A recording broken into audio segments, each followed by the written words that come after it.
দেখুন, পানাগড়ের যে ঘটনাটি এবং একজন মহিলার মৃত্যু, বিষয়টি অত্যন্ত গুরুতর।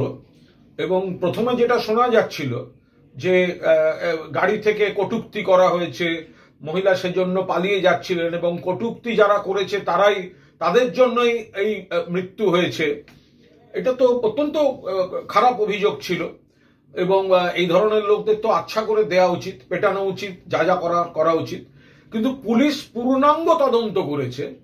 পূর্ণাঙ্গ তদন্ত করে দেখা যাচ্ছে এটা একটা ওভারটেকিং কেস, যেটা দুর্ভাগ্যজনকভাবে মাঝে মধ্যে হয়ে থাকে। একটি গাড়ি আর একটা গাড়িকে ওভারটেক করতে গিয়ে রেষারেষি।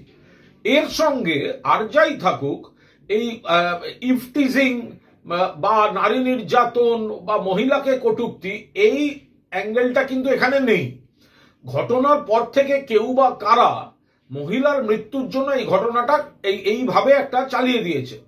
এখন এই অভিযোগ যদি থাকে তাহলে এটা গুরুত্বপূর্ণ, কারণ ওই ধরনের ছেলেপুলে যদি কেউ কিছু করে থাকে ওদেরকে একদম কোমরে দড়ি বেঁধে ঘোরানো উচিত। কিন্তু পুলিশ ওটা দায়িত্ব নিয়ে করে দেখেছে যে এটা একটা ওভারটেকিং কেস, দুই গাড়ির রেষারেষি, ট্রাফিক প্রবলেম বেসিক্যালি। এবং আমি যেটা বারবার বলার চেষ্টা করছি যে এটার সঙ্গে সার্বিক আইন শৃঙ্খলা বা পুলিশি ব্যর্থতার কোনো সম্পর্ক নেই। কারণ একটা লম্বা হাইওয়েতে প্রতি ইঞ্চিতে প্রতি মানুষের জন্য তো পুলিশ থাকতে পারে না, আমরাও তো দায়িত্বশীল নাগরিক হতে পারি।